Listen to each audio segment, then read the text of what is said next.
रहमतुल्लाहि व बरकातुहू। तमाम दोस्तों को आज की क्लास में खुश आमदीद कहता हूँ। दोस्तों आज की क्लास में मैं आपको 3 टूल्स बताऊंगा जिनकी मदद से आप अपने रिसर्च प्रोजेक्ट को कंप्लीट कर सकते हैं। दोस्तों इन टूल्स को मैं आपको रिकमेंड नहीं कर रहा कि आप ज़रूर इनको इस्तेमाल कर रहे हैं, ये सिर्फ आपकी आसानी के लिए आपको तरीके बताए जा रहे हैं। वीडियो के एंड पे मैं आपको बताऊं ना काम किस तरह करता हूं और वो कितना रिलायबल है, और उससे पहले मैं आप लोगों को एक छोटा सा डेमो दिखा देता हूं कि जो मैंने काम किए हैं और उनमें प्लेजरिज्म कितने % है। तो दोस्तों आप भी उस स्टेप को फॉलो करके अपने रिसर्च प्रोजेक्ट को बेहतर तरीके से कर सकते हैं।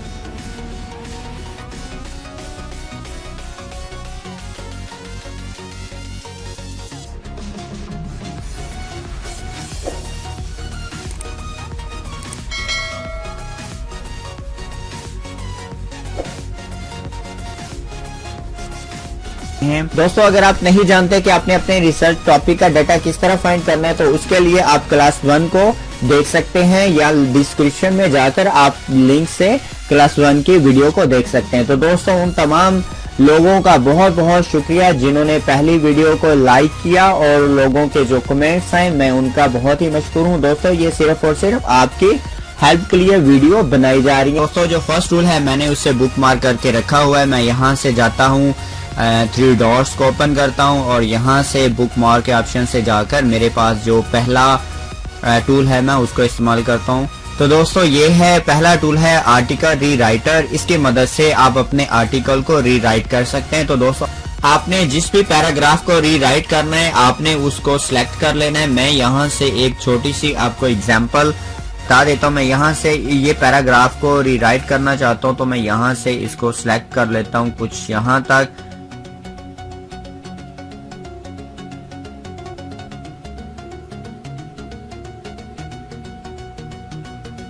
उसके बाद मैं इसको यहाँ से कॉपी कर लेता हूँ। मैं इसको क्लोज करके चला जाता हूँ अपने टूल पे। यहाँ से मैं इसको कंट्रोल V के साथ पेस्ट कर देता हूँ।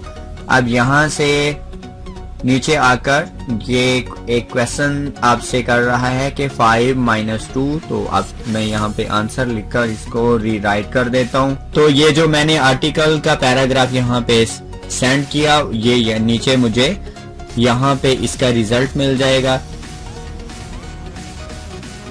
सिंपल करना क्या है, इसको यहाँ से कॉपी करना है। कॉपी करके आप इसको यहाँ पे भी आपने इसको पेस्ट करना है, उस फाइल में चले जाना है। मैं इसको एक एग्जांपल के तौर पर मैंने चैप्टर 2 और लिटरेचर व्यू के अंदर इसको मैं यहाँ पे पेस्ट कर देता हूँ। आपने पेस्ट करने के बाद यहाँ से इसको सारे को सिलेक्ट कर लेना है। सिलेक्ट करने के बाद यहाँ से इसकी अलाइनमेंट कर देनी है। अलाइनमेंट करने के बाद यहाँ से आपने इसका लाइन स्पेसिंग कर दी है 2, तो ये आपके पास कुछ इस तरह आ जाएगा। अब आपने करना क्या है, आपने जिस आर्टिकल से इसे उठाया था उसका हमने देना होता है इससे यहाँ से कैप्शन। तो मैं इसको यहाँ पे लास्ट पे ब्रैकेट डालूंगा। जी जिस आर्टिकल से मैंने इसे उठाया था उस पे जाऊंगा, वहां से आर्टिकल में से देखूंगा ऑथर का नाम। तो यहाँ से मैंने नाम को कॉपी किया। कॉपी करने के बाद मैं देख लेता हूँ ये किस सन का है, तो ये 2015 का है। मैं इसको यहाँ से क्लोज करता हूँ, फिर अपनी फाइल में चला जाता हूँ और फाइल में जाके यहाँ पे मैं उसके नेम को पेस्ट कर देता हूँ। और नेम पेस्ट करने के बाद मैं लिख देता हूँ 2015 और इसके यहाँ से ब्रेसिस को क्लोज कर देता हूँ। फुल स्टॉप डाल के न्यू लाइन पे चला जाता हूँ। तो दोस्तों इस तरह आपका एक पैराग्राफ जो है वो कंप्लीट हो गया है। दोस्तों दूसरा टूल आप इस्तेमाल कर सकते हैं, उसको भी मैंने बुक मार्क करके रखा हुआ है। मैं उसके बुक मार्क ऑप्शन पे जाता हूं और ये वाला टूल जो है इसकी मदद से हम अपने आर्टिकल को जो है वो रीराइट कर सकते हैं।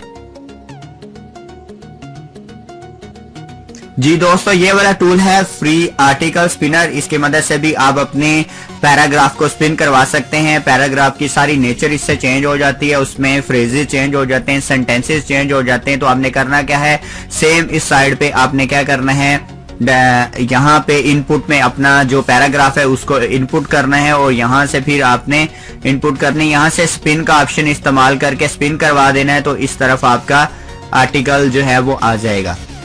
तीसरा टूल है गूगल ट्रांसलेटर। इसकी मदद से भी आप अपने सेंटेंस की नेचर को चेंज कर सकते हैं। इसमें करना क्या है, आपने जो भी आपका सेंटेंस होगा वो इंग्लिश में होगा, इंग्लिश को आपने किसी और लैंग्वेज में कन्वर्ट करने के बाद आपने फिर दोबारा इंग्लिश में कन्वर्ट कर देना है, तो वो सेंटेंस की नेचर जो है वो चेंज हो जाएगी और फ्रेजेस भी चेंज हो जाएंगे। इसमें आपने एक चीज का ध्यान रखना है कि आपने ज्यादा बड़े पैराग्राफ का इसमें आपने ट्रांसलेट नहीं करना, बल्कि छोटे जो पैराग्राफ हैं 3 या 4 लाइनों का, उसको आपने ट्रांसलेट करना है, वो एग्जैक्ट होता है। और 3 या 4 लाइनों से ज्यादा अगर करेंगे तो वो बिल्कुल उसकी नेचर इस पैराग्राफ की चेंज हो जाती है।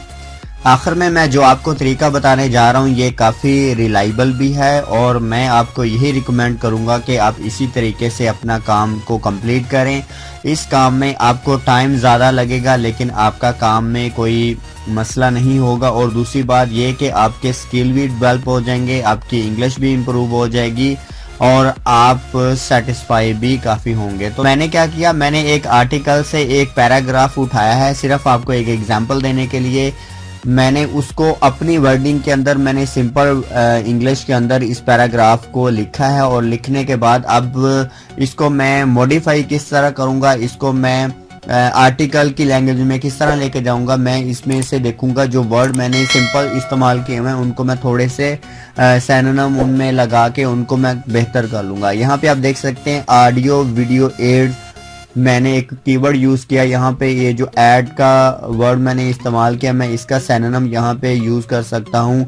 इनहेंस का मैं यूज कर लेता हूँ और इंटरेस्ट की जगह पे मैं कोई और सिनोनिम जो है वो यूज कर सकता हूँ, इंटेंशन कर देता हूँ। इसी तरह आपने जो वर्ड आपको नजर आ रहे हैं कि आपने जो सिंपल यूज किए आप उनकी जगह पे उनके सिनोनिम यूज करने, लेकिन कोशिश ये करनी है कि बिल्कुल उनके सपोर्टिव जो हैं वही सिनोनिम होने चाहिए, क्योंकि सारे सिनोनिम सपोर्टिव नहीं होते। तो यहाँ पे मैं सपोर्ट की जगह पे और सिनोनिम जो है वो यूज कर लेता हूँ। यहाँ पे मैं फंड का यूज कर लेता हूँ, उसके बाद स्टूडेंट का भी जो है मैं इसकी जगह पे मैं लर्नर इस्तेमाल कर सकता हूँ, लर्नर्स में यूज़ कर लेता हूँ, और यूज़ की जगह पे मैं कोई और वर्ड यूज़ कर लेता हूँ। यहाँ पे कस्टम है, हैबिट है, प्रैक्टिस यूज़ कर लेता हूँ।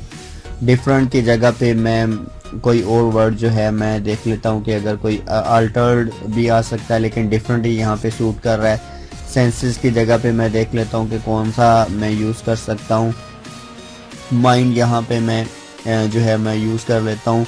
इन अ सेम टाइम तो मैं सेम को थोड़ा सा डिफरेंट देख लेता हूँ, सिमिलर आ जाता है। आ फिगर मिरर्स मैनी मीनिंग, और फिगर की जगह पे मैं कोई और सिनोनिम इसकी जगह पे यूज़ करता हूँ। यहाँ पे सैम्बल में यूज़ कर लेता हूँ, मिरर मैनी मीनिंग की जगह पे मैं यूज़ कर लेता हूँ। मैनी सेंसेस या डेनोटेशन सेंसेस में यूज़ कर लेता हूँ। आप वैरायटी की जगह पे मैं यूज़ कर लेता हूँ। अरेंज कर लेता हूँ, अरेंज ऑफ आ जाएगा। रिसोर्सेज की जगह पे मैं कोई और सिनोनिम देख लेता हूँ, यहाँ पे मैं मीन्स यूज़ कर लेता हूँ। तो इसी तरह आप सारे पैराग्राफ को जो है वो उनकी फ्रेजिंग कर सकते हैं, और इस तरह फ्रेजिंग करने से आपका काम बिल्कुल जो है वो 100% जो है वो एक्यूरेट होता है, और उसमें आपका कोई प्लेजरिज्म के चांसेस बहुत कम होते हैं और सेटिस्फेक्शन बहुत ज़्यादा होती है।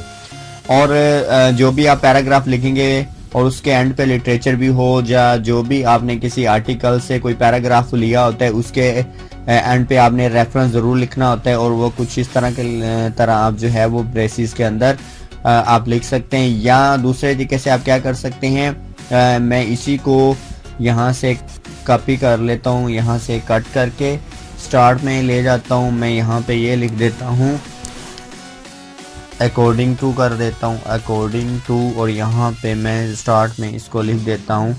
ऐसे भी आप इसको लिख सकते हैं, इस तरह भी लिख सकते हैं।